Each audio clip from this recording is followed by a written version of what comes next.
ce serait dépenser des milliards d'euros. Voilà comment le président de la République Emmanuel Macron a, notamment justifié devant la secrétaire générale de la CGT Sophie Binet son refus de nationaliser ArcelorMittal. Forcément interrogé par la représentante syndicale invitée pour interpeller Emmanuel Macron lors de cette soirée spéciale sur TF1 ce mardi 13 mai, le chef de l'État a rejeté l'idée. Non, je ne vais pas nationaliser ArcelorMittal, a-t-il soufflé devant l'insistante de Sophie Binet, estimant que cela entraînerait de nouvelles dépenses qu'il faudrait compter en milliards d'euros.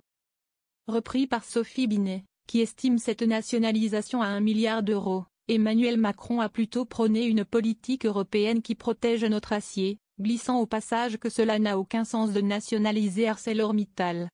Durant cet échange tendu, Emmanuel Macron a quand même pris un engagement fort pour l'avenir des 600 emplois de l'entreprise. Nous allons sauver Dunkerque, Nord, et Fos, Bouches-du-Rhône, je vous le dis les yeux dans les yeux, a-t-il assuré, affirmant au passage ne pas avoir de dogme sur la nationalisation.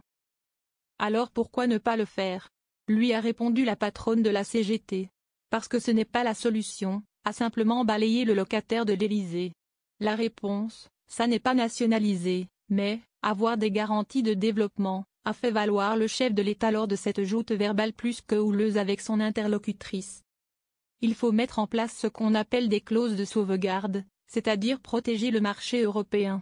On a commencé à prendre cette décision sous pression française, la Commission l'a annoncé en février, a-t-il ajouté. Dans la suite de cet échange avec Sophie Binet, le chef de l'État a clairement écarté l'idée d'un référendum pour abroger la réforme des retraites à 64 ans, comme demandé par Sophie Binet. La réponse est non sur les retraites, a répondu Emmanuel Macron, justifiant son choix par la baisse du nombre de cotisants par retraité.